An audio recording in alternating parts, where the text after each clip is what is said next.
Boa tarde a todos novamente. É assim, vamos fazer com que vocês não se cansem de mim e por isso temos aqui um painel de oradores convidados de excelência que nos vão ajudar a compreender algumas áreas que são importantes nas empresas e por isso a diversidade do painel que temos aqui connosco. Carlos Carvalhos, da Fingeste, Liliana Domingos, da UBI, se não estou em erro, Bruno Lemos, de Alfaloc, Dr. Eduardo Feio, Presidente do Conselho de Administração do Porto de Aveiro e André Mestre, da Microsoft. Como veem, estamos a falar de um conjunto diversificado de atividades que todas elas, de alguma maneira, têm uma palavra a dizer sobre aquilo que é o processo de internacionalização das empresas. Hoje, como vocês sabem, é um dos grandes desafios que se colocam às empresas é efetivamente incrementarem o seu negócio. O nosso mercado, o mercado nacional, é um mercado curto, um mercado onde as empresas estão limitadas àquilo que é o consumo interno bruto. E esta limitação, por si só, torna as empresas pequenas ou torna as empresas com uma dimensão pequena. Pequena no seu todo, no pensamento, na estratégia, na ação, no crescimento, no desenvolvimento. Daí a importância do negócio global e do mercado internacional. O mundo está ao alcance de todos, em todas as geografias do mundo. Hoje, com as novas tecnologias, este caminho da internacionalização das empresas é completamente diferente e diferenciador daquilo que era há 30, há 40 anos atrás, onde alguns dos empresários aqui presentes se deslocavam de mala na mão a fazerem prospeção à procura dos seus clientes, a visitar feiras, etc. Muitos constrangimentos se colocam hoje, diferentes dos que se colocavam há 30 e 40 anos, para este processo de internacionalização e para este desenvolvimento económico do país. Superar desafios, fazer negócios, é por isso o tema de excelência desta nossa 5ª edição do Leiria Centro Exportador. A API tem dado o seu modesto contributo, participando em ações de internacionalização em mais de 15 países e ajudando as empresas a internacionalizarem-se pelas diversas vias e pelos diversos meios capazes de atingir os objetivos a que se propõem, que é efetivamente apresentar negócios e fazer negócios no panorama internacional. Eu vou de uma forma direta e penso que já estamos para aí com uma horinha assim de atraso, se não estou em erro, mas isto também ainda não anoitece assim tão tarde e eu vou passar ao nosso primeiro convidado, Carlos Carvalho, Managing Partner da Fingeste, especialista em MBA em financiamentos e reestruturações.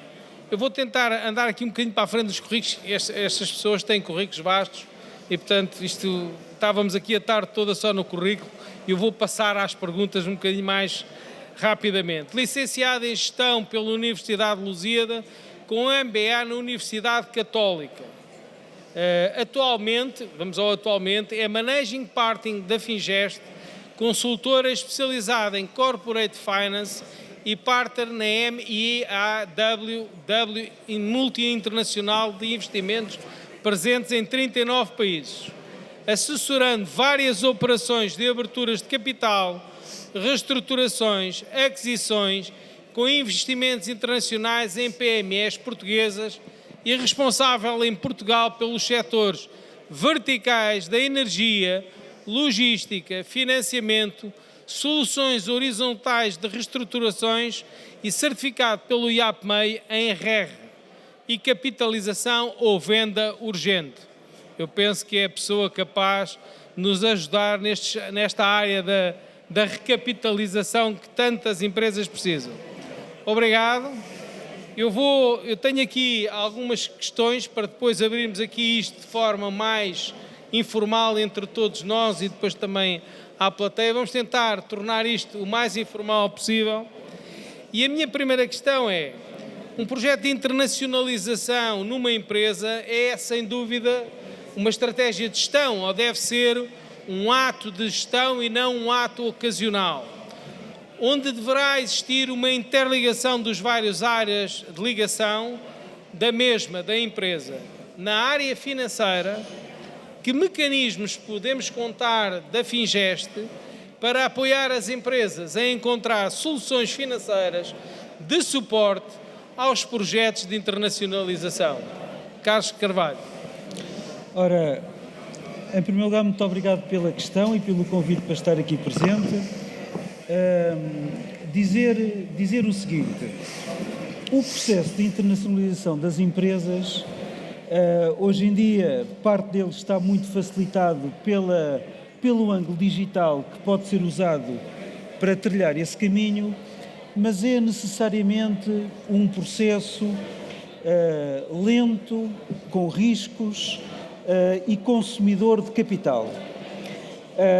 E nessa perspectiva, aquilo que nós, Fingeste, somos capazes de trazer para as empresas se prepararem para esta jornada são mecanismos de capital que lhes permitam percorrer este caminho de uma forma sustentada e, sobretudo, parceiros que podem ser só de capital, mas também podem ser parceiros estratégicos que apoiem as empresas neste passo. E a presença do parceiro estratégico é algo muito importante porque vai encurtar muito o esforço das empresas entrarem em novos mercados. A internacionalização não é um passo, como se costuma dizer, não é uma corrida de 100 metros, é uma maratona, muitas vezes numa estrada a subir e cheia de curvas, e ter um parceiro que apoie a entrada das empresas nesse mercado, com clientes, com aberturas de portas, isto para falar além daquilo que é absolutamente essencial, com dinheiro, é uma condição, eu diria que quase necessária e também suficiente para elas conseguirem alcançar com sucesso a estratégia. Claro que a estratégia tem que ser pensada, mas se estiver musculada e suportada num parceiro que as ajude neste caminho, é muito importante. Carlos, já agora, como é que vê a capacidade de fundo de maneio das empresas, uma vez estamos num tecido empresarial? Todos nós sabemos, entre 70% a 80% são pequenas e médias empresas. Sabemos também que a internacionalização é um processo intangível, cujo retorno é incerto. Como é que vê este pensamento das empresas em tirar de onde não têm, do seu fundo de maneio, da sua tesouraria, para investir em algo que é perfeitamente incerto e cujo retorno é perfeitamente incerto no tempo e naquilo que é o retorno? Bem, eu vejo isto respondendo em duas etapas. Para empresas que têm a ambição de crescer, pensarem em exportar num primeiro momento e internacionalizarem-se num segundo momento é absolutamente essencial, porque o mercado interno é pequeno, tem as limitações que conhecemos, as empresas, de uma forma genérica, têm conhecimentos e competências que lhes permitem dar este salto e, portanto, se não captarem essa oportunidade, é um erro. Fazê-lo através do autofinanciamento pode ser outro erro, porque, voltando ao que disse anteriormente, é um processo longo, de capital intensivo, muitas vezes, e, portanto, quando as empresas fazem isto recorrendo só ao autofinanciamento, podem-se estar a descapitalizar, o que nos dias de hoje, atendendo ao custo do dinheiro, pode ser um passo perigoso, e é por isso que eu acho que financiar crescimento com fundo de maneio está errado. O errado é financiá-lo com capitais próprios, que têm uma permanência nas empresas mais estruturais, e se esse capital próprio tiver em si também aceleração ao nível das entradas nos mercados, contactos e clientes, ainda é melhor. O Carlos, nós andamos todos aqui nisto há muito tempo e os empresários também. A questão que se coloca é esta: se não é com capital próprio e eu estou exatamente do seu lado, onde é que estão os capitais disponíveis para financiar este tipo de projetos? Que tipo de entidades, onde é que está o suporte? Nós sabemos que a banca tem apoios, mas é a mesma coisa, financiar uma máquina é corpóreo, financiar um projeto de internacionalização não é. Portanto, que mecanismos então é que as empresas têm para ajudar nesse refinanciamento ou nesse financiamento da parte de capital? Porque um projeto de internacionalização, como muitos sabem aqui, custa muito dinheiro. Muito dinheiro. Onde é que está esse capital então? Quem é que são as estruturas e os organismos capazes de apoiar as empresas nessa matéria? Bem, para responder a isto, eu diria que, excluindo a banca, temos muito respeito por ela, mas achamos que provavelmente pode não ser a melhor solução no enquadramento e nos projetos que estamos a falar. Portanto, excluindo a banca, os dois mecanismos que nós conhecemos e que temos para financiar as empresas são mecanismos de capital próprio ao nível de private equity, portanto, entidades portuguesas que investem nas empresas ao nível da sua estrutura acionista e que lhes permitem percorrer esse caminho, por um lado. Por outro lado, temos capital também, mas capital estratégico, que pode ser nacional ou internacional, isto agora depende de muitos fatores, mas é capital que, de alguma forma, é de acionistas que já estão no negócio, mas, na sua esmagadora maioria, localizados noutros países, que veem no tecido empresarial português robustez, conhecimento, mas falta de capital. E é aí que eles podem entrar. E, portanto, eles, quando entram, passam a ter um interesse alinhado com os acionistas fundadores, que continuam à frente das empresas, e, portanto, havendo esse interesse alinhado, existe claramente um acelerar do processo de internacionalização, que, por um lado, é suportado pelo capital dinheiro, mas, por outro, pelo interesse estratégico deles estarem no capital e abrirem portas no exterior. Obrigado, Carlos. Já lhe passamos a palavra novamente, mas eu vou abrir aqui o painel, que é para depois, entre todos, fazermos perguntas uns aos outros. Isto assim é um bocadinho mais agradável. Escusa de haver só um a puxar pela cabeça e depois passamos também ao público. Liliana Reis, mais uma vez, muito obrigado, bem-vinda.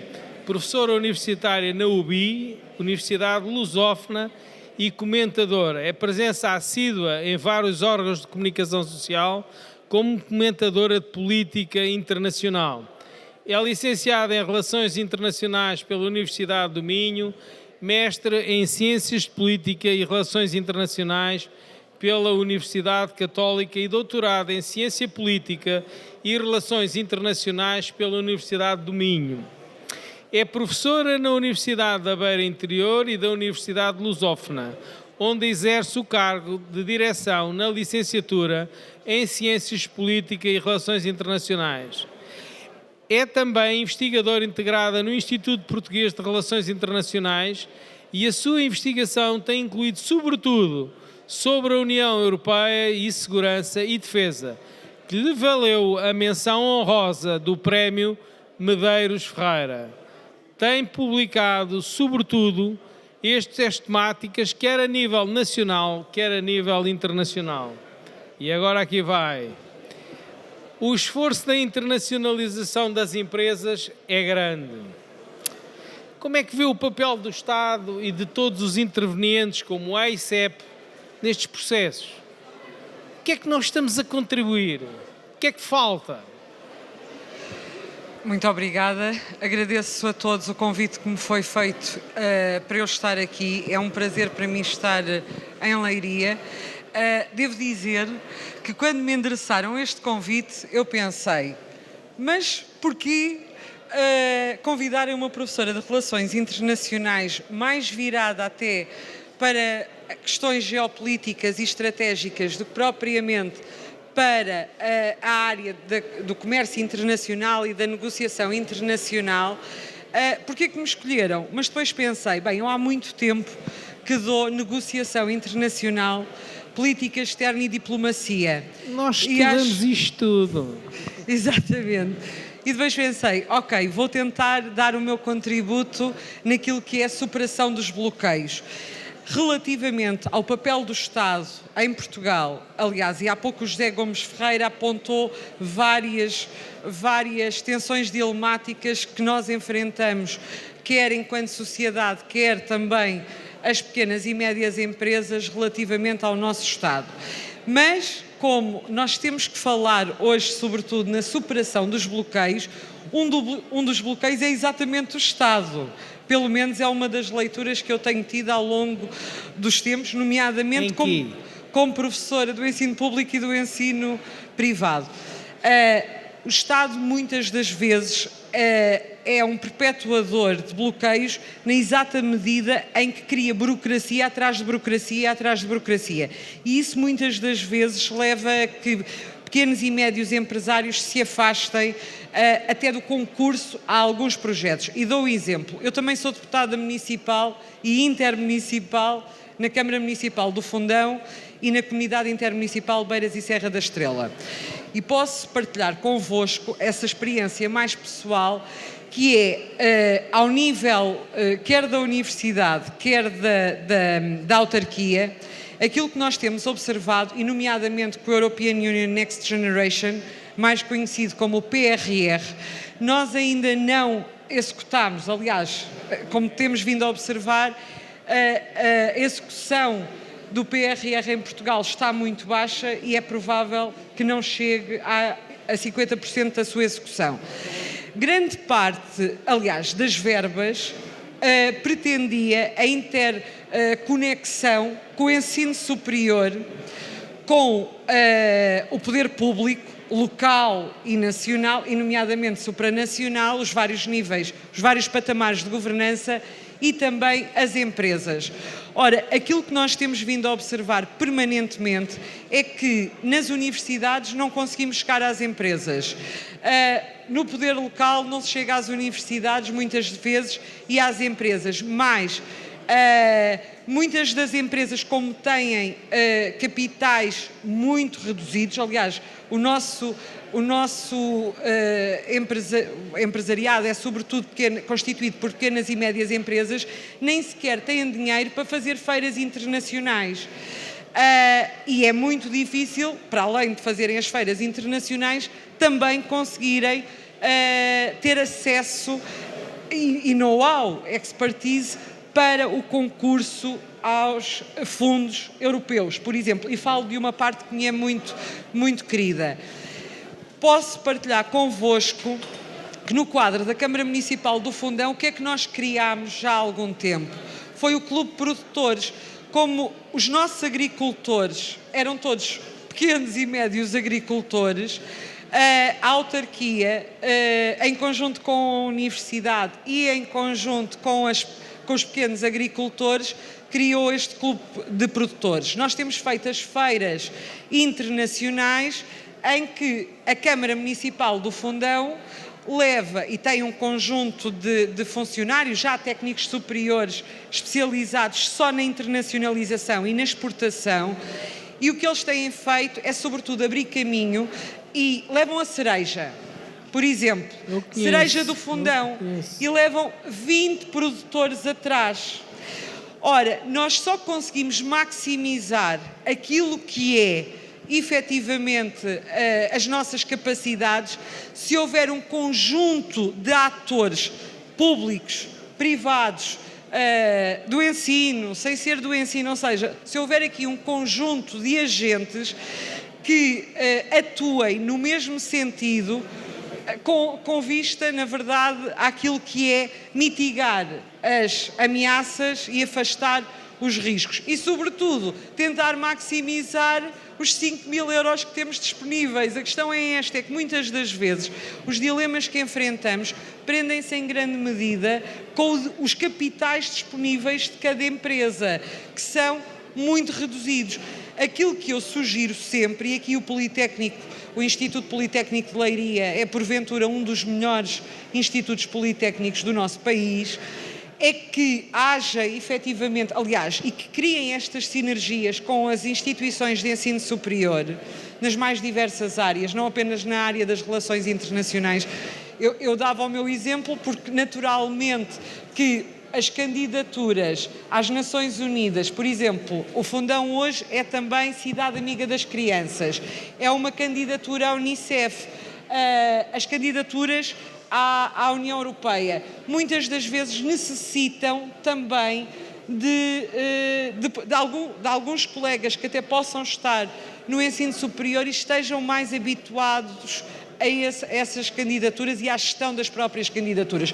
Porque, repare, é impossível uma pequena e média empresa ter recursos humanos para todas as necessidades que efetivamente vai de um processo necessitar. de internacionalização, então, não é? Tal e qual. Aquilo que me parece que é crucial para superar esse bloqueio, há vários outros bloqueios que poderemos falar e discutir aqui, mas o primeiro grande bloqueio que se apresenta para conseguir acesso a capitais é efetivamente sinergias. Provavelmente aqui hoje sentados temos empresários que o produto que querem exportar até é comum. Então, essas sinergias com os outros colegas e depois, porque, por exemplo, escusam de ir 10 à feira, basta ir um que represente todos, ou basta ir 2 que represente todos. Aliás, estou a falar em Braga, por exemplo, isto tem-se manifestado também bastante. Eu fui professora no Minho antes de ser professora na UBI. E nós temos o curso de Negócios Internacionais e falávamos isto muitas vezes, até por causa da questão do setor do calçado. Não há necessidade, muitas vezes, de levar todas as empresas de calçado. Claro que aqueles que já têm mais capital querem estar presentes na feira, naturalmente. Estou-me a lembrar da Fly London, que estava presente nas feiras sempre de calçado, nomeadamente Milão. Mas há outras mais pequenas que, naturalmente, o poder local... Guimarães, lembro-me, também tinha um papel muito, e provavelmente continuará a tê-lo, muito ativo na promoção daquilo que eram as suas empresas, porque isso também interessa, é criação de emprego. Ou seja, os próprios autarcas têm que ter a percepção de quanto mais forte for o seu tecido empresarial, mais internacional for esse tecido empresarial, naturalmente melhor é para o próprio município. E naturalmente maior capacidade de investimento haverá também. Eu tenho o prazer de interromper para dizer que eu conheço a estratégia de internacionalização do seu distrito. É realmente algo... Fundão. Sim, é realmente algo de mérito a nível nacional, diferenciador, e não há dúvida que é um exemplo que deveria ser seguido no país. E captação de investimento direto estrangeiro. Eu sei, já tivemos o prazer de ter aqui o seu presidente, Paulo, numa dos primeiros fóruns sobre o desenvolvimento regional e a internacionalização regional, que é um tema muito querido da API, e esse conceito do associativismo e da junção das empresas dava-nos aqui pano para mangas e vamos voltar a ele. No entanto, eu tenho que passar aqui a outros convidados e vamos abrir a todos e entre todos vamos abrir aqui o nosso painel.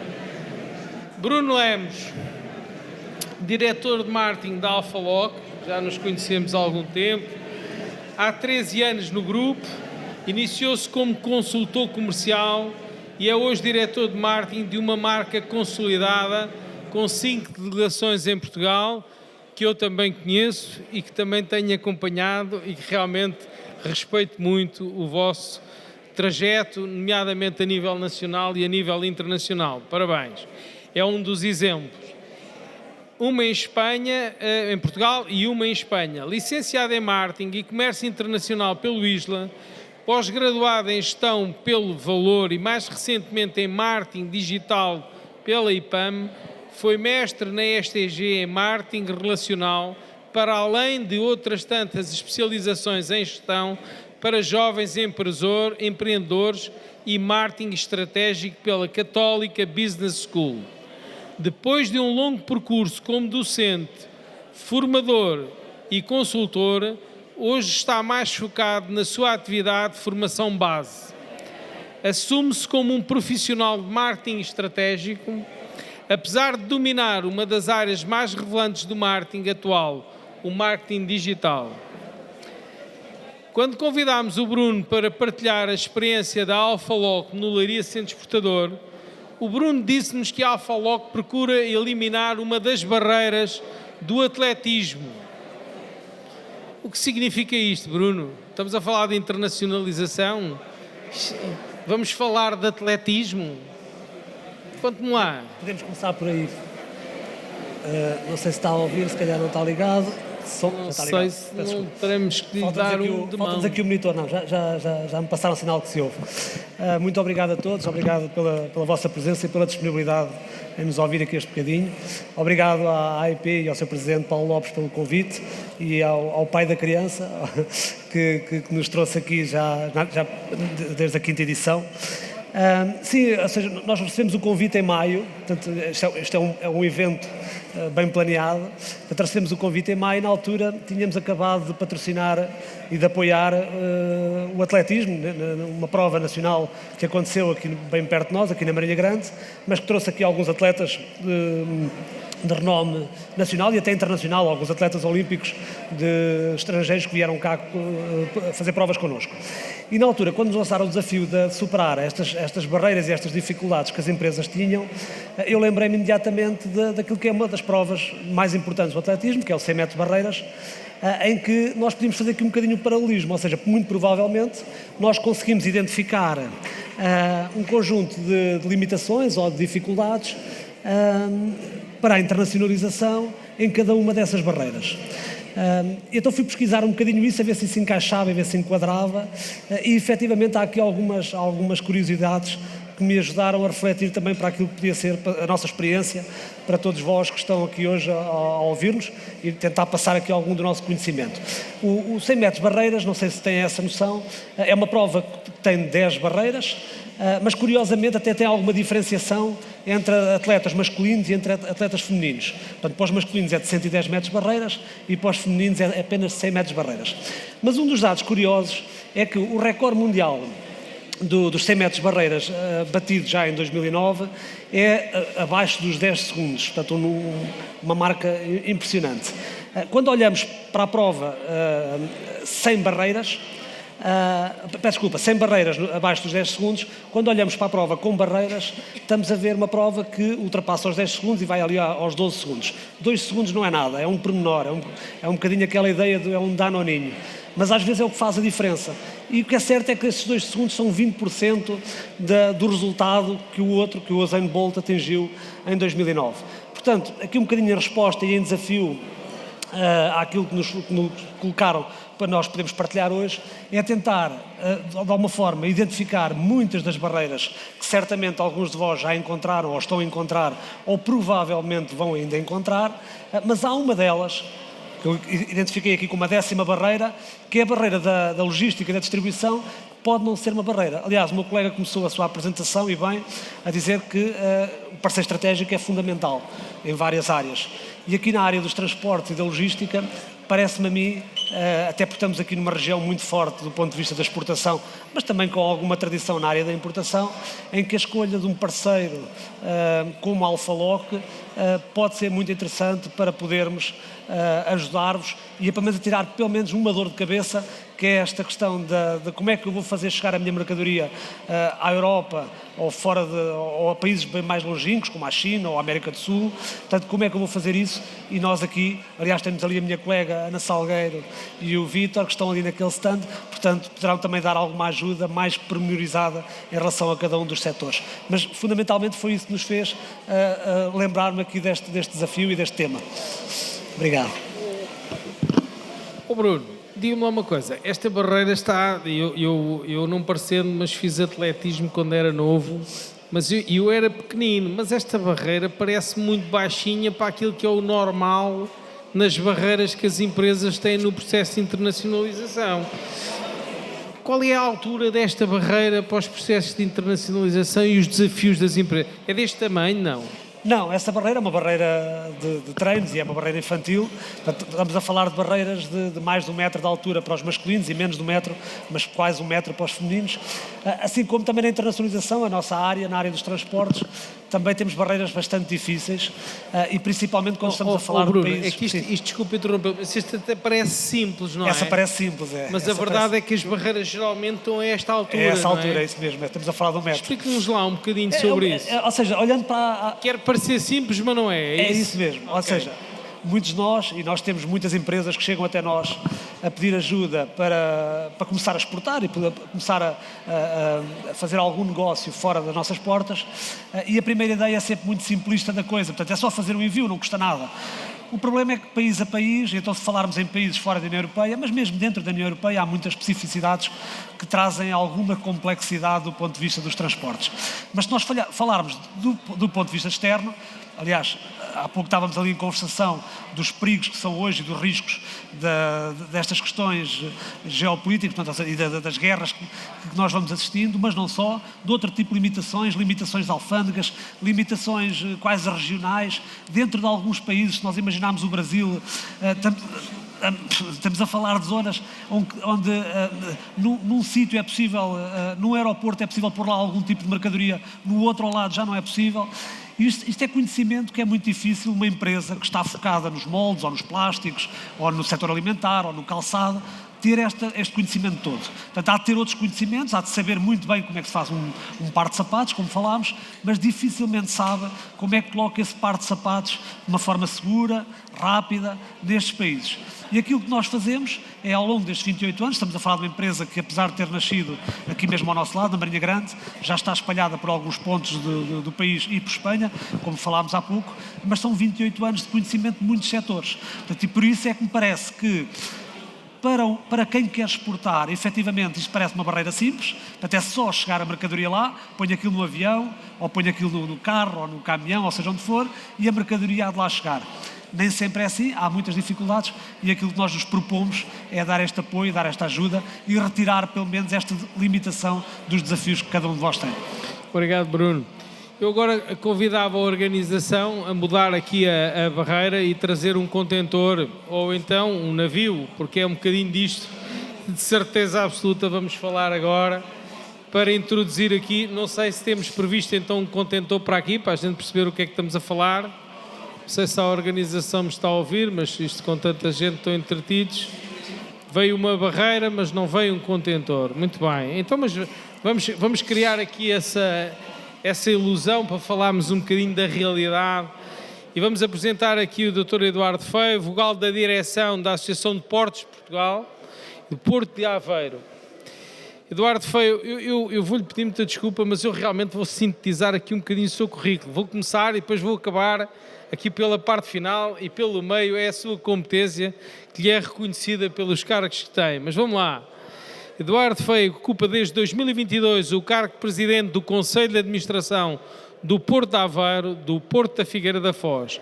Ao longo do seu percurso profissional tem exercido vários cargos no setor público, nomeadamente Presidente do Conselho Diretivo do IMT-IP, na ITF, portanto, Fórum Internacional dos Transportes, Conselho Diretivo do Comitê de Gestão da Conferência dos Diretores Europeus das Estradas.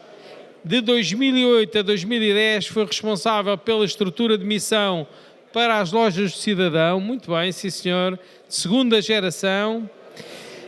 Entre 98 e 2005 foi vereador da Câmara Municipal de Aveiro, foi responsável pelas áreas de obras públicas, tráfego, mobilidade, ambiente e urbanismo, tendo em 2005, entre 2002 e 2005, assumido o cargo de vice-presidente. Eduardo Feio é licenciado em Planeamento Regional e Urbano pela Universidade de Aveiro. Muito obrigado por estar presente connosco. Temos aqui um desafio, uma barreirazita para si. O nosso país é um país periférico, todos sabemos disto, e estamos distantes do negócio internacional e do negócio mundial, não há dúvida. É uma enorme dificuldade fazer chegar as nossas mercadorias ao país de destino. principalmente utilizamos as vias férreas, as vias terrestres, como vias de comunicação de excelência dos transportes das nossas mercadorias. Como é que os portos em Portugal, e em particular o Porto de Aveiro, que é a sua dama, e o da Figueira da Foz, mas já vai corrigir, contribuem para estreitar este longo caminho que separa as empresas portuguesas, que são de excelência ao nível mundial naquilo que é o seu fabrico, naquilo que é a sua diversificação, e que depois muitos destes negócios se ficam pela distância daquilo que nos separa ao destino final. Por favor.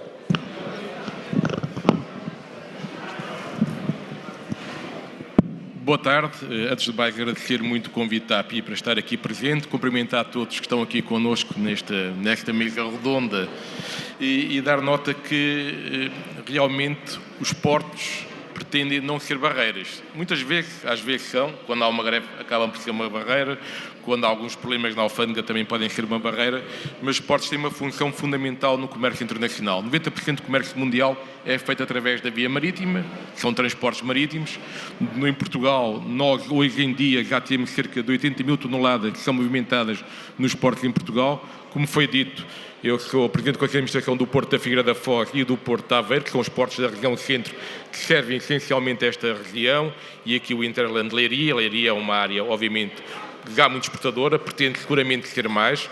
Como foi dito inicialmente, o nosso mercado interno é curto, temos que nos internacionalizar, temos que nos afirmar, e as questões da logística, como já foi dito, são fundamentais. E, portanto, não só o transporte rodoviário, que tem um peso grande do transporte europeu, o transporte ferroviário, que nós pretendemos que cada vez esteja numa cota maior, e obviamente o transporte marítimo, como eu digo e já disse, é, digamos, o grande meio de pôr as mercadorias no mundo inteiro. O Sistema Portuário Nacional tem o Porto de Viana, o Porto de Leixões, o Porto de Aveiro, o Porto da Figueira da Foz, o Porto de Lisboa, o Porto de Setúbal e o Porto de Sines, e depois também Portimão e Faro, que transporte, carregam menos mercadoria e, portanto, são responsáveis por estes 80 mil milhões de toneladas que vêm e saem do país. Mas os portos hoje são mais do que isso, e a aposta de nós estarmos aqui, tradicionalmente os portos não vinham muito destes sítios, mas os portos compreenderam que realmente têm que estar ao serviço da economia, e os portos, apesar de estarem localizados, no caso concreto aqui mais próximo da Figueira da Foz, estão aqui em Leiria, na Guarda, na Covilhã, no Fundão, e em todos esses territórios onde há empresas que carregam mercadorias. É para isso que os portos existem, e, portanto, temos que perceber a realidade económica do território e a forma como podemos ajudar e catalisar a nossa economia. São mais do que os cais, são mais do que o sítio onde se descarrega mercadoria, são cada vez mais plataformas logísticas e também plataformas na área cada vez mais da energia, e o país tem um projeto muito forte na energia eólica offshore, e na apresentação antes da nossa ouvimos falar um bocado dos desafios que temos das alterações climáticas. Portanto, nós temos que eletrificar o nosso sistema produtivo. O offshore vai ter um papel e vai estar muito agarrado aos portos, o que permite criar também oportunidades aos portos para se modernizarem para outras dimensões que têm a ver com a carga e têm a ver com esta questão dos transportes de contentores. Por exemplo, hoje o Porto da Figueira e o Porto de Aveiro já têm algumas linhas de contentores para o norte da Europa. É mais fácil pôr um contentor, se calhar, aqui ao lado na Figueira da Foz, do que ter que ir para Sines ou ter que ir para Leixões. E, portanto, essas oportunidades nós temos que as divulgar. E nós, obviamente, no nosso sistema portuário, concorremos uns com os outros, mas queremos que essa concorrência seja virtuosa, ou seja, fazer com que as empresas gastem mais, libertem mais meios e, portanto, ser uma competição saudável para que as empresas cresçam e criem mais carga. Isto para dar esta nota aqui muito rápida, que senão eu poderia estar aqui a falar muito tempo, e acho que seria interessante ter um debate aqui com os colegas que falaram sobre dimensões muito importantes e também com a plateia, mas dar esta nota. A nossa presença aqui cada vez mais, e os portos de Portugal, e nomeadamente a Figueira e a Aveiro, nós temos a plena consciência que existimos para servir a indústria, o setor produtivo nacional, também, obviamente, o comércio e a logística, e temos de estar aqui mais no meio do território, que é para isso que os portos existem. Muito obrigado.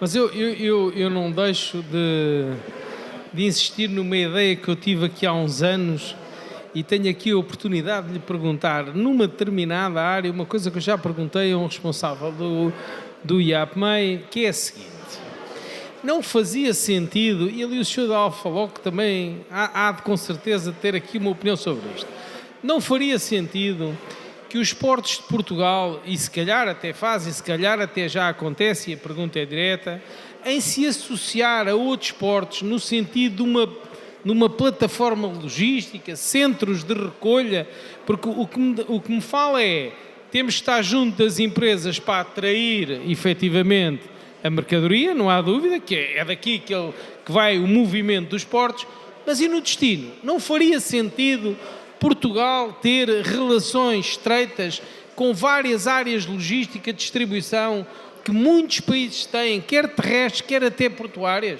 É uma pergunta direta. Sim, muito rapidamente. Os portos são, digamos, um espaço nessa cadeia logística, claro, como aqui foi referido. Os portos estão associados em termos europeus, na Associação Europeia de Portos, que nós pertencemos, à Associação dos Portos de Portugal. Temos também, porto a porto, vários protocolos com outros portos e, portanto, cooperamos na criação de condições para perceber como é que os navios lá podem chegar, podem vir, as condições que têm de atracar, as condições de cargas.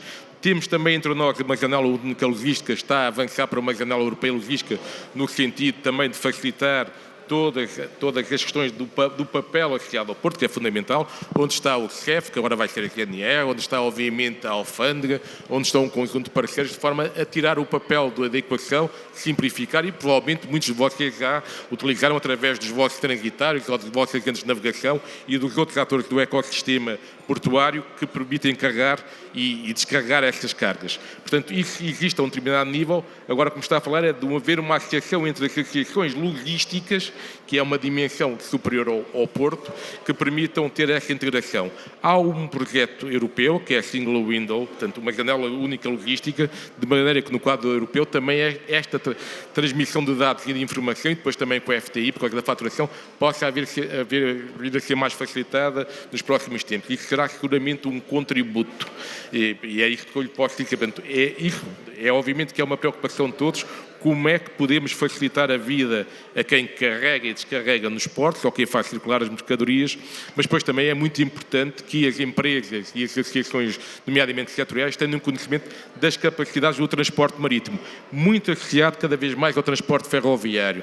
Os nossos portos todos, nomeadamente a Aveiro e a Figueira da Foz, têm terminais ferroviários, todos em Portugal já têm terminais ferroviários. Há uma grande aposta da Europa e do governo português na ferrovia. Estamos com obras na Beira Alta que finalmente vão terminar e que vão permitir também ter aqui um conjunto de mais-valias neste transporte, e temos que potenciar a utilização destes meios combinados. Como eu disse inicialmente, os portos são essencialmente cada vez mais plataformas logísticas e, portanto, a carga até pode ir para o porto, pode ser de navio, ou pode ser de comboio, ou pode ser na rodovia, e temos localizações estratégicas para isto, estando também às vezes dentro do Interland com outros espaços, como terminais intermodais, como vai acontecer provavelmente na Papilhós, e acontece seguramente e vai acontecer na Guarda.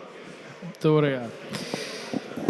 Nós estamos aqui a falar, já falámos de limitações, de dificuldades, do negócio internacional. Bom, mas isto dá 40 anos para cá, isto tem mudado, que é uma coisa brutal. Hoje o negócio tem vindo a ser reconhecido em termos internacionais, não só pelo aquele negócio tradicional do cliente e do transporte terrestre, marítimo, aéreo, que nós todos tínhamos, e continua a ser, mas hoje o negócio cada vez mais é feito de forma direta em termos eletrónicos. Daí que também convidámos alguém ligado a esta área, da Microsoft, que de certo nos vai ajudar a compreender um bocadinho aquilo que pode ser e vai ser o futuro, que é a internacionalização das empresas através do negócio eletrónico. André Mestre é Global Sales Executive Call Technology, que vai-me explicar o que é isto, que eu sou um zero à esquerda nestas coisas. Com mais de 15 anos de experiência na indústria tecnológica, André Mestre faz atualmente parte da equipa global de vendas da tecnologia cloud, com a missão de liderar iniciativas que alinham os serviços de solução cloud da Microsoft com a estratégia, parece-me bem, metas e objetivos de negócios de clientes estratégicos da Microsoft. Tem demonstrado uma sólida experiência no desempenho de soluções, com uma capacidade comprovada em entender, desafiar e projetar a comunicação de soluções complexas para todos os diferentes tipos de interlocutores, desde as áreas técnicas às áreas do negócio. É também professor adjunto da Nova Information Management School, onde partilha o seu conhecimento e paixão por tópicos como gestão de relacionamento com clientes, experiência do cliente, sistemas de informação empresariais, inteligência artificial. É agora o desafio. Colaborou no desempenho e implementação de vários programas e pós-graduação em educação executiva e contribuiu para o reconhecimento académico e ranking dos programas de mestrado e pós-graduação da Nova IEMS. Além disso, o André é mentor do programa da Microsoft for Startups, onde apoia e suporta novos empreendedores nas suas jornadas de criação e expansão dos seus negócios através do uso da tecnologia. Obrigado, André, por estar connosco. Obrigado. Mais uma vez. E vamos passar aqui de uma forma objetiva à questão, onde hoje o negócio é cada vez mais tecnológico, já falámos sobre isso, e eletrónico. Ferramentas a Microsoft tem desenvolvido, ou desenvolve, ou tem ao dispor das empresas para o seu negócio internacional através da internet. Muito bem, muito obrigado antes de mais pelo convite, é um prazer estar aqui em Leiria, voltar aqui na realidade, 2 anos depois. Eu acho que de facto, obrigado pelo resumo, acho que é um resumo extraordinário. Falou em 2 ou 3 temas que eu acho que de facto são relevantes para as empresas, são relevantes sobretudo neste contexto internacional. E alguns deles eu entendo que os termos possam ser se calhar menos conhecidos de todos, os temas de cloud, sobretudo agora mais recentemente os temas de inteligência artificial, com todo o hype, não é? E todo o desenvolver, não é? de tecnologias nessa área, mas de facto eu acho que tudo se pode resumir eu diria que a uma frase mais simples que tudo isso, que é a facilidade com que hoje em dia se tem acesso a essa tecnologia. Há uns anos atrás, e quando eu comecei na Microsoft, por exemplo, estes temas da cloud não existiam e, portanto, as empresas que precisassem de utilizar um determinado software, quer fosse para fazer gestão dos seus temas logísticos, quer fosse para fazer gestão de clientes, quer fosse para fazer a gestão da sua plataforma de marketing, etc., tinham uma necessidade de comprar infraestrutura própria, instalá-la, gerir essa mesma infraestrutura, mantê-la, atualizá-la e por aí fora. E, portanto, isso tinha, à partida, 2 grandes bloqueios. Não era um bloqueio de capital, porque era preciso investimento à partida para conseguir ter acesso a essa infraestrutura. E, por outro lado, depois um custo mais recorrente, digamos assim, que tinha a ver com a manutenção, com a atualização desses sistemas, com a garantia que estavam seguros e por aí fora. A cloud vai mudar exatamente isso tudo. Portanto, a cloud, simplificando obviamente muito o tema, até por questões de tempo, a cloud não deixa de ser uma infraestrutura que é disponibilizada pelas empresas de software, à qual as empresas acedem para utilizar determinados softwares. Portanto, basicamente o que estamos a fazer uma espécie de outsourcing de tudo o que é componente de servidor, de instalação, de manutenção, de hardware, de configuração de rede, inclusivamente alguns temas relacionados com cibersegurança, que hoje em dia é também um tema relativamente sensível, digamos assim.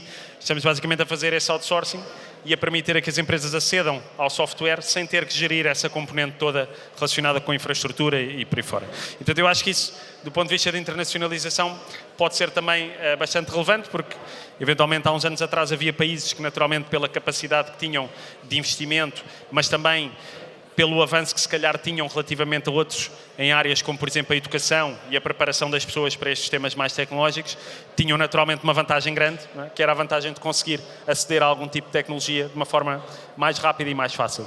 Eu acho que essa barreira hoje quebrou-se e hoje em dia, estejamos nós em Portugal, estejamos em Espanha, estejamos no Japão ou nos Estados Unidos, temos acesso exatamente ao mesmo tipo de tecnologias e, portanto, temos acesso exatamente ao mesmo tipo de funcionalidades e podemos utilizar a tecnologia exatamente da mesma forma. Portanto, eu acho que isso, de facto, é uma barreira que se quebrou, digamos assim, é um bloqueio que se quebrou e que permite hoje em dia às empresas, de facto, poderem utilizar um conjunto de soluções de uma forma muito mais facilitada, a um custo muito mais acessível do que antigamente faziam. E quando falamos de soluções, só para tornar a coisa um bocadinho mais prática, estamos a falar de soluções em muitas áreas distintas, não é? Eu diria que podemos começar por falar nas soluções do ponto de vista de produtividade e colaboração. Portanto, há uns anos atrás, se quiséssemos enviar um e-mail, tínhamos que instalar um servidor de correio eletrónico, e, portanto, tínhamos que o manter e tínhamos que o configurar e tínhamos que garantir que ele funcionava. Hoje em dia, não é? Todos nós aqui temos uma conta passo agora aqui os temas de concorrência, mas toda a gente tem um Gmail, toda a gente tem um Outlook, portanto toda a gente tem uma conta de correio, sem nunca sequer ter imaginado que lá por trás há uma infraestrutura que necessita de ser mantida e atualizada para que o correio eletrónico funcione. E o correio eletrónico foi o primeiro passo, mas hoje em dia temos acesso a ferramentas muito mais avançadas. Acho que houve, e sobretudo os temas da pandemia trouxeram-nos muito essa transformação, digamos assim, a forma como hoje em dia se fazem reuniões em plataformas como, por exemplo, o Teams, em que a forma como se massificou, digamos assim, a videoconferência e a conferência telefónica, eu acho que também traz aqui alguns fatores. Isso para o negócio internacional foi só a diferença entre gastar dinheiro numa reunião e uma deslocação e conseguir perceber quais são as necessidades de um cliente no mundo inteiro, quer dizer, Exatamente. É brutal. Exatamente. E, portanto, nós próprios na Microsoft, eu próprio na minha função, diria que se calhar, comparando os tempos antes da pandemia aos tempos de agora, eu se calhar viajo menos 75% do tempo. Porquê? Porque eu estou à distância de um clique dos meus clientes e, portanto, eu consigo falar com eles. Ontem, por exemplo, eu tive reuniões na Suécia, na Holanda e na Bélgica, no mesmo dia. Coisa que eu antes não conseguia fazer, porque na realidade fisicamente não me conseguia deslocar tão rápido quanto isso e portanto não conseguiria fazer isso. E portanto eu acho que esse tema da produtividade, da colaboração, eu acho que é um deles. O segundo deles eu acho que tem a ver com todo o tipo de sistemas que são necessários para tudo aquilo que são componentes de gestão administrativa da empresa, e estamos a falar de sistemas chamados ERPs, não é? Onde nós temos a nossa gestão financeira, a nossa gestão logística, a gestão de stocks, a gestão de produção e por aí fora, até temas relacionados, por exemplo, com a gestão de clientes, os chamados CRMs, não é? Onde basicamente eu consigo ter um sistema e consigo fazer basicamente uma gestão dos meus clientes, consigo fazer a minha gestão comercial e por aí fora. Portanto, também esses sistemas hoje em dia estão à distância de um clique, diria eu, e portanto com acesso muito mais facilitado. E depois, por fim, só para terminar, acho que não se consegue fugir desse tema hoje em dia, os temas relacionados com a inteligência artificial, que até há uns tempos atrás nos pareciam muito complexos, e hoje em dia eu acho que as pessoas já começaram a perceber um bocadinho melhor qual é o potencial da tecnologia, e eu acho que há 2 ou 3 áreas onde de facto há um potencial muito grande de contribuição também para os temas de internacionalização. Há uma componente que tem a ver com a facilidade com que eu tenho hoje em dia de desempenhar algumas tarefas de uma forma muito mais rápida e com necessidade de ter muito menos recursos. Há uma questão que tem a ver com a forma como eu consigo, por exemplo, e isto muito embora já não seja muito novo, está-se a desenvolver muito, a forma como eu hoje em dia, por exemplo, consigo receber um e-mail de um cliente que vem escrito em sueco e 2 segundos depois tê-lo traduzido para português, e a capacidade que eu tenho de responder em português e o cliente responder ou receber a resposta numa outra língua. Acho que esses temas também têm, obviamente, um desenvolvimento muito grande. E depois, por fim, todos os temas relacionados com a geração de conteúdos que eu preciso para ir para alguns mercados. E nós sabemos que os mercados funcionam de formas diferentes, inclusivamente, por exemplo, do ponto de vista de marketing, fazer uma campanha de marketing para o mercado ibérico é diferente de fazer uma campanha de marketing para o mercado nórdico, por exemplo, porque as pessoas reagem de forma diferente a tipos de conteúdos diferentes, e hoje em dia já há ferramentas na área de inteligência artificial que ajudam inclusivamente a adaptar os conteúdos naquilo que são os diferentes mercados e naquilo que são as diferentes audiências de uma forma bastante mais simplificada.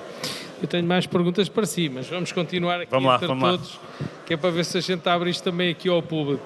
Carlos Carvalho, todos sabemos, e todos os empresários que aqui estão sentem o constrangimento das taxas de juro altas, apesar de nós sabermos que as taxas de juro tendencialmente estão num pico e que eventualmente nos próximos 2, 3, 4, 5 anos irão, enfim, atingir alguns níveis de descida. Toda a gente pelo menos tem essa expectativa. Pensamos todos que a última subida do Banco Central Europeu aconteceu agora recentemente, mas é aquela incerteza que nós não temos. A pergunta que eu faço é: como é que é possível hoje fazer coberturas de posição às empresas por forma a que elas tenham uma garantia ou alguma cobertura de risco daquilo que é a taxa de juros, que tem uma influência brutal em empresas endividadas e que efetivamente permita às empresas saberem qual é a sua margem de rentabilidade, que não varia com uma subida de taxa de juros que vai comer de certo aquilo que é a rentabilidade da empresa. Que mecanismos é que hoje existem nesta cobertura e se efetivamente a sua empresa tem algo para isto, para as empresas? Essa é uma boa questão. Existem vários mecanismos de cobertura de taxa de juro, todos eles com risco. Aquilo que a nossa empresa oferece às restantes empresas para cobrirem o risco é muito simples. é um mecanismo de cobertura orgânico, significa amortizar o endividamento com a cobertura através de capitais próprios. O que é que isto significa? Significa, de uma forma muito simples, levantar dinheiro de novos sócios ou acionistas e parte desse dinheiro ser utilizado para amortizar a dívida. Duas consequências imediatas que isto tem. Por outro lado, reduz o nível do juro e, apesar de se perspectivar que a médio prazo possa haver alguma atenuação, a verdade é que não se sabe se vai haver ou não haver, mas sabe-se que, ou pelo menos acredita-se, que ele não volta para os níveis onde estava, baixos ou mesmo negativos. Portanto, ou seja, amortizar a dívida, reduz o juro e tem imediatamente uma segunda consequência.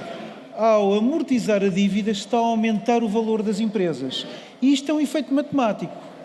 E estes dois efeitos têm imediatamente estas duas consequências. Portanto, ao levantar capitais próprios e amortizar a dívida, reduz o juro, e ao reduzir o juro e diminuir a dívida, aumenta o valor da empresa.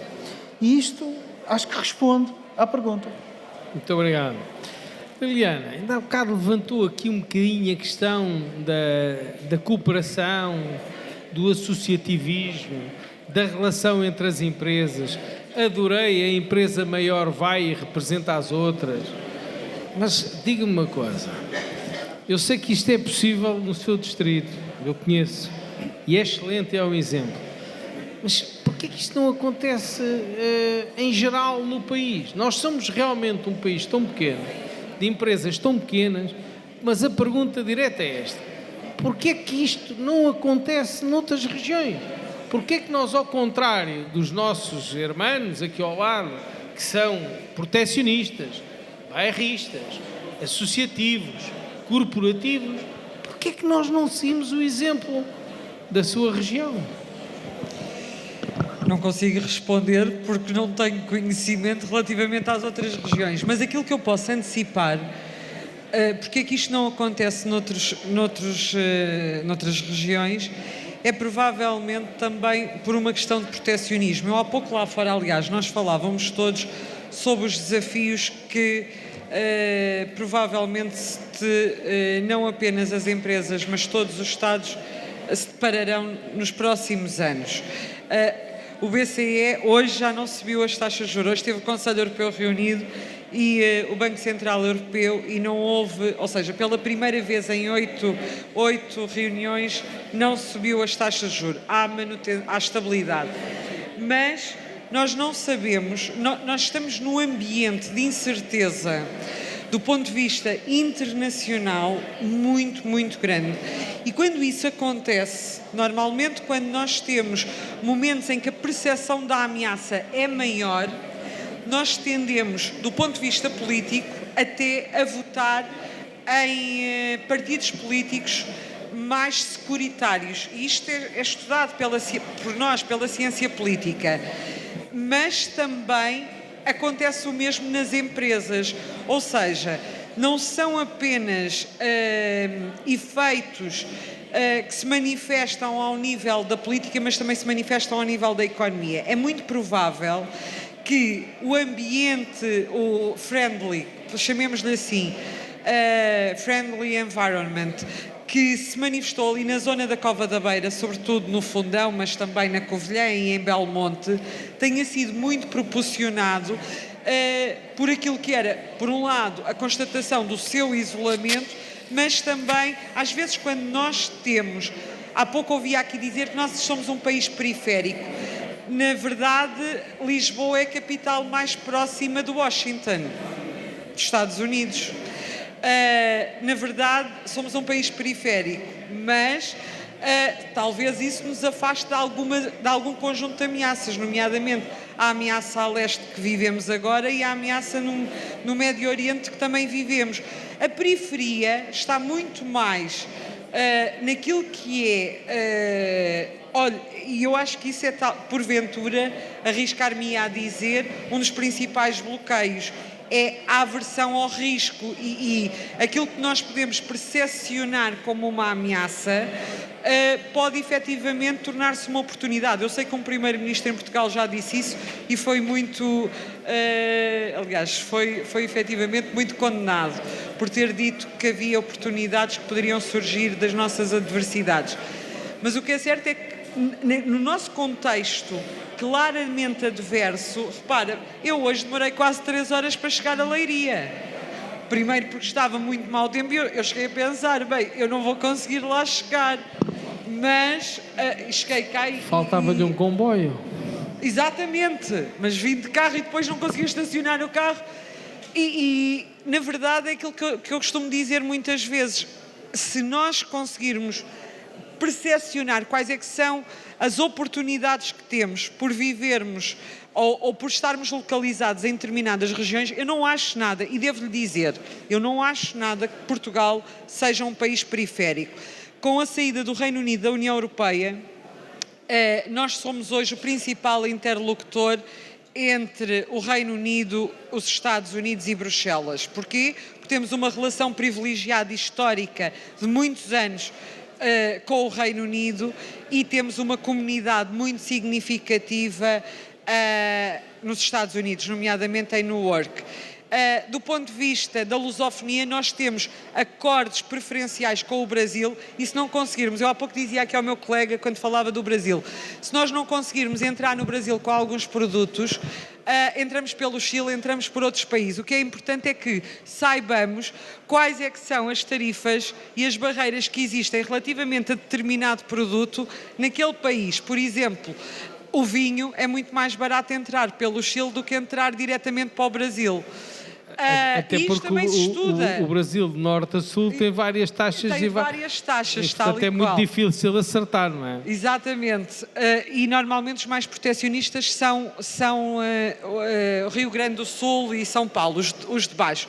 Mas aquilo que eu dizia é efetivamente, e em relação à Europa, a Europa que está mais ameaçada do ponto de vista securitário é efetivamente a Europa de Leste.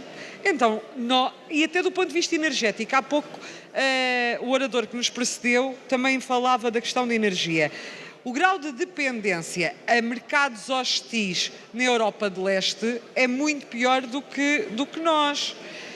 E por isso, eu sou uma otimista por natureza. Aliás, como o Churchill dizia, também não me adianta ser outra coisa, claro, no ambiente em que nós estamos. Eu vou pegar nesse otimismo para perguntar ali ao Bruno como é que nós tornamos esta distância enorme, que é a rodovia, que é principalmente o trajeto que fazemos nas nossas exportações, e com a falta efetivamente reconhecida dos nossos caminhos de ferro, que os nossos parceiros ali ao lado, os nossos maiores concorrentes ali ao lado, tanto têm apostado, como é que nós até termos, não sabemos quando, mas até termos essa capacidade de utilizar um porto, receber a mercadoria, metê-la no comboio, até lá, como é que nós vamos superar esta distância do centro da Europa, por exemplo?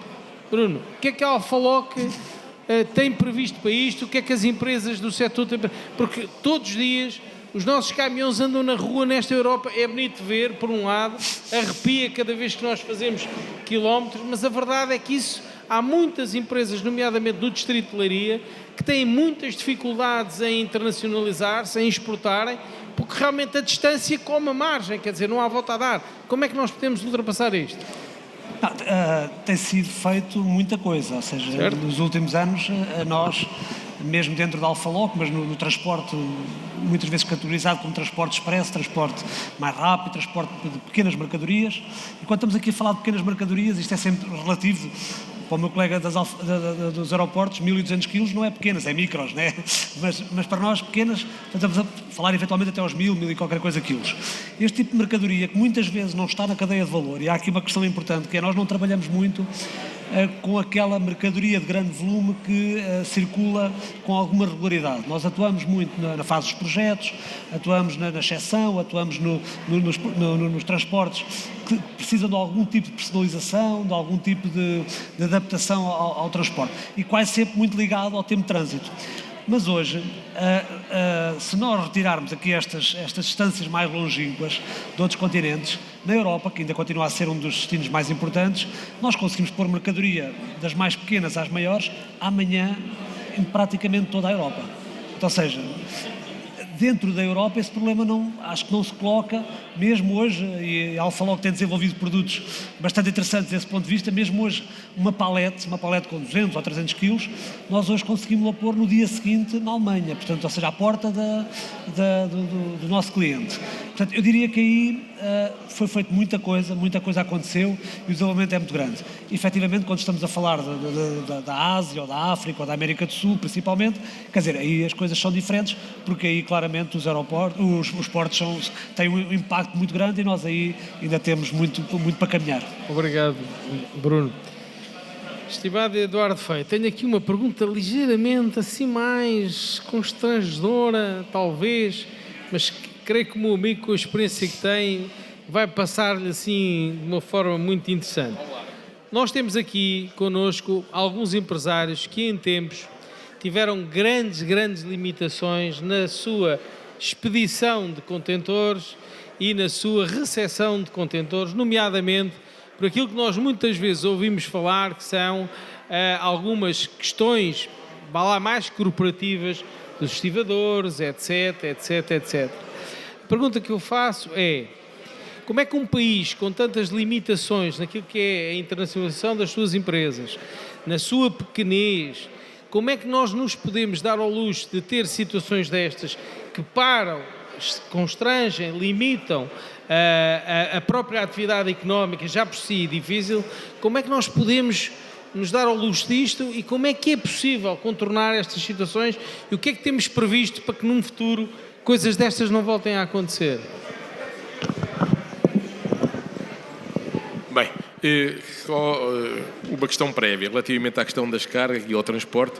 Obviamente que para quantidades maiores, e quando falarmos em 3.000 toneladas ou 2.000 toneladas, obviamente o modo é um modo marítimo e, portanto, esse tem servido bem, nomeadamente em termos europeus. Nós temos aqui um stand também do Porto de Aveiro e do Porto da Figueira. Estão lá identificadas as duas linhas de contentores, uma que opera da Figueira da Foz e outra que opera da Aveiro, que consegue colocar essas mercadorias já na Europa de forma fácil e também, por exemplo, também nos Estados Unidos, porque, obviamente, fazemos rebatimentos no Porto de Roterdão ou em portos ingleses, que depois têm linhas diretas para os Estados Unidos. Neste momento cá se exporta muito papel das empresas que estão aqui sediadas na zona da Figueira da Foz ou em Aveiro para os Estados Unidos através do Porto de Aveiro e também do Porto da Figueira, e isso será uma realidade a prazo.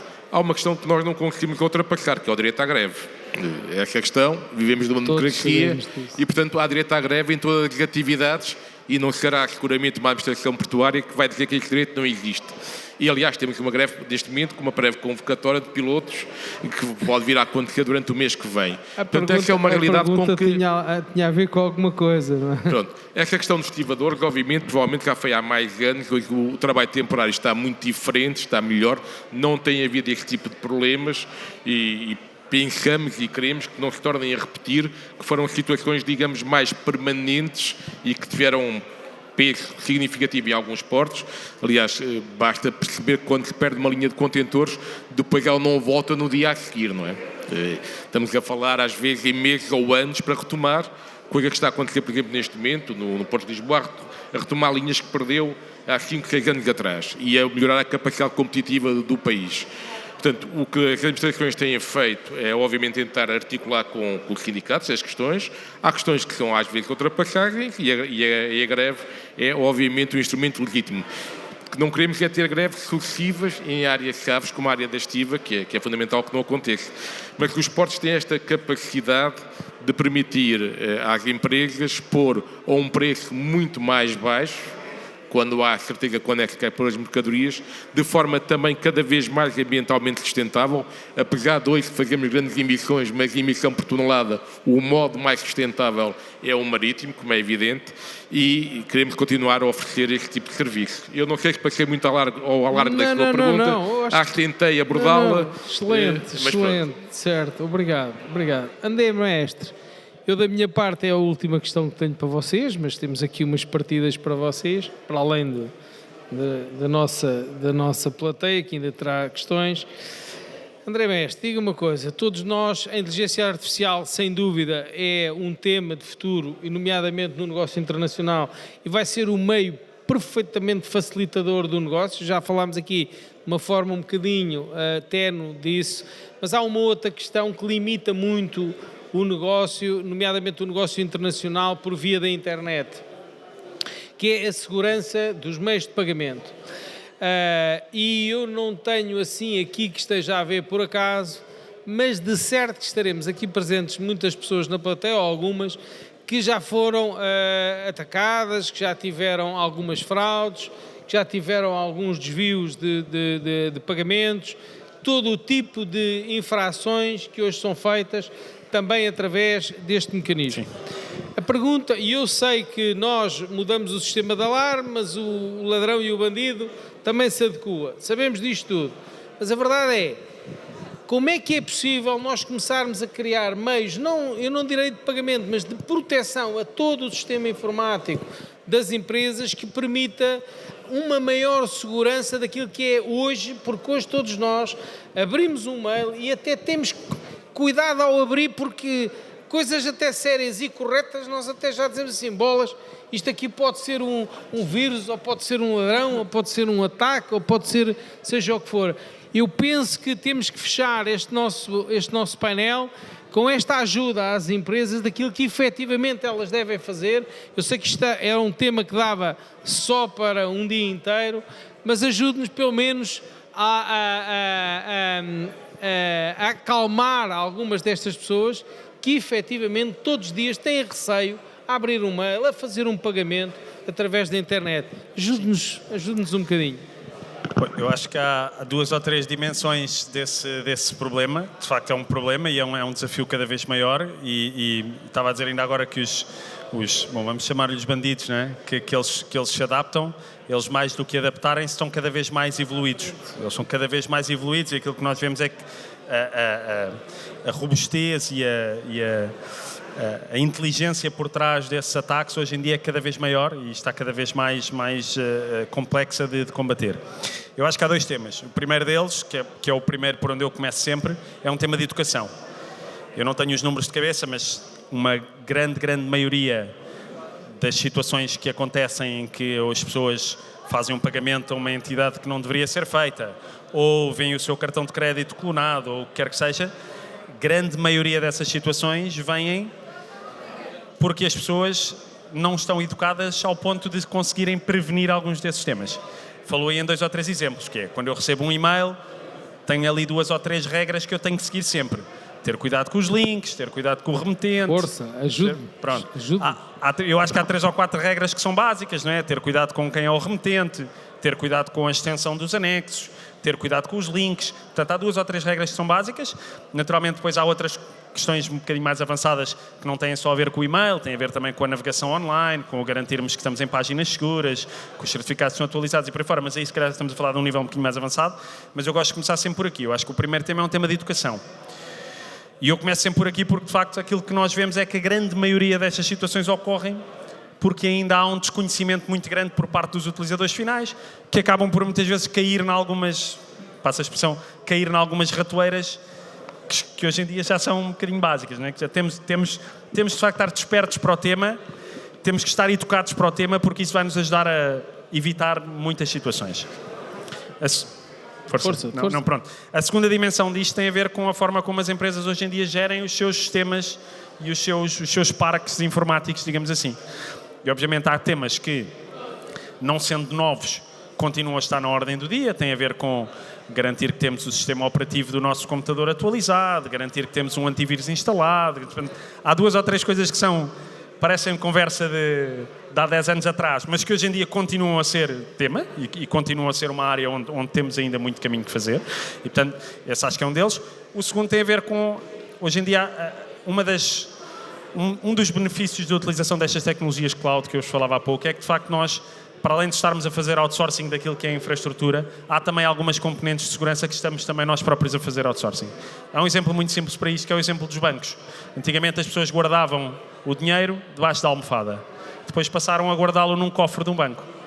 Qual era a diferença? A diferença é que o banco tinha um conjunto de preocupações relativamente à segurança que a pessoa em casa não tinha. A pessoa, a única coisa que tinha era, fazia a cama, portanto tapava o dinheiro com o lençol e fechava a porta quando saía de casa. Os bancos não. Os bancos têm cofres, os cofres são mais avançados, têm um segurança à porta, não deixam entrar toda a gente, é mais difícil. Portanto, há um conjunto de coisas que, de facto, hoje em dia, as empresas de tecnologia já conseguem fornecer e que vêm em conjunto com esta utilização de serviços cloud. Muito obrigado, André. Obrigado a todos. Eu vou aqui tentar primeiro passar aqui aos nossos presentes, ver se alguém tem alguma questão para vocês. Não sei se temos aqui algum microfone. Temos. Alguma questão aqui para o nosso painel? Seja pertinente. Temos ali uma senhora que eu peço que se identifique, por favor, e que depois ponha a sua questão e dirija a sua questão. Vou-lhe pedir e a todos que façam perguntas objetivas, claras, no sentido de respondermos diretamente à questão. Tá, acho que sim. Meu nome é Graça Morgado, trabalho na indústria de moldes há muitos anos. Tenho passado por várias evoluções, sou do tempo que não havia mail. Agora há mail, há Outlook, há tudo e mais alguma coisa e todas as medidas de segurança. Eu vou precisamente pegar na questão da segurança. A minha empresa foi vítima de hackers há algum tempo atrás. Não conseguimos detectar como nem de que maneira, mas de facto entraram na minha caixa de Outlook, criaram regras, desviaram mails e deram contas bancárias de outras pessoas aos meus clientes. Não seria uma proteção para os clientes dos bancos haver um confronto, porque hoje ninguém é pessoal, nada é pessoal, é tudo números, é tudo coisa, portanto não há qualquer confronto ou comparação entre um IBAN e o titular da conta. Portanto, o meu cliente fez uma transferência para um IBAN que recebeu de um hacker qualquer e não há segurança nenhuma que nos garanta, porque a transferência é feita para a empresa em nome da empresa. Foram só 50 e tal mil euros em janeiro. E qual era a questão? A questão é precisamente se nessas seguranças todas há forma de incluir segurança aos clientes do banco através da inteligência artificial, inovações, seja o que for, em que haja um sistema simples de comparação entre o titular da conta a quem é dirigida a transferência e de facto o IBAN que está a ser usado. Muito obrigado. André, força. Sim, eu posso. Bom, eu não sou do setor financeiro, mas pronto, mas vou tentar dar aqui duas ou três ideias.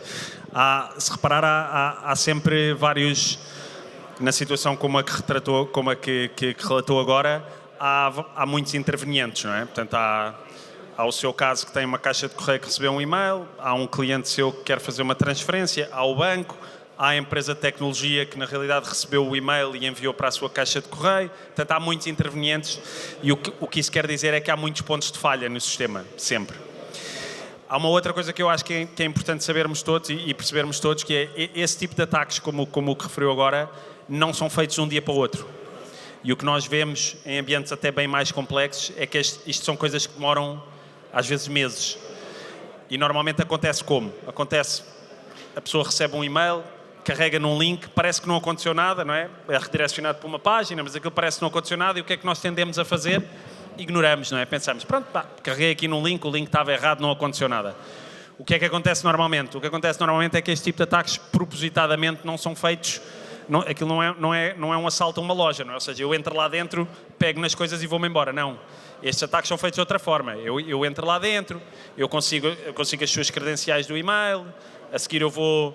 Daqui a um mês ou dois vou à sua caixa de correio, tiro 2 ou 3 e-mails, passado uns tempos vou lá e começo a ver, ok, se eu enviar um e-mail desta caixa de correio, o que é que acontece? Portanto, vamos simplificar, os hackers hoje em dia estão muito, muito evoluídos. E todos os dias encontram formas novas de ultrapassar as barreiras defensivas que nós, informáticos, digamos assim, vamos arranjando. Portanto, aí a minha recomendação, como disse há pouco, sobretudo nas caixas de correio, ter cuidado com os links, ter cuidado com os anexos e tudo mais. Na área bancária, na área financeira, uma das uma das áreas onde há hoje em dia mais investimento e onde há mais utilização de tecnologia está exatamente relacionada com a fraude bancária e com o ataque à fraude bancária. Obviamente que há muitas falhas no sistema, ainda não é perfeito. Eu acho que as evoluções que estamos a ter agora do ponto de vista de inteligência artificial vão ajudar muito neste tipo de situações, mas estamos longe de ter um sistema perfeito e, portanto, há muitos pontos de falha. No caso da Microsoft, por exemplo, nós nos nossos sistemas, por exemplo, relacionados com o correio eletrónico, com as ferramentas de produtividade, com o Office e por aí fora, nós analisamos mais ou menos 65 trilhões de dados, de pontos de dados todos os anos. O ano passado, por exemplo, só durante o ano de 2022, identificámos 300 organizações que tentavam utilizar a rede da Microsoft para agir da forma como a retratou. Portanto, nós fazemos muito trabalho proativo nesta identificação, criamos muitas barreiras e tentamos criá-las cada vez mais, tentamos prevenir cada vez mais, mas é como lhe digo, há muitos intervenientes, o sistema é muito complexo, há muitos pontos de falha, mas eu acho que quer do ponto de vista das grandes tecnológicas, quer no sistema bancário, eu acho que há hoje em dia um investimento muito grande para se tentar minimizar cada vez mais este tipo de situações. E pronto, elas vão acontecendo infelizmente. A minha recomendação é de facto que cada um de nós tenha cada vez mais cuidado com o comportamento que tem online, porque de facto hoje em dia o nível de inteligência por trás destes sistemas é muito, muito elevado.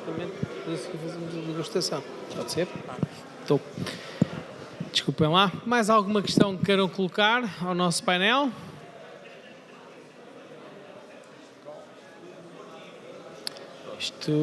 O andar do tempo faz com que as pessoas também já fiquem um bocadinho cansadas. E o painel entre si, tem alguma questão a colocar uns aos outros? Não.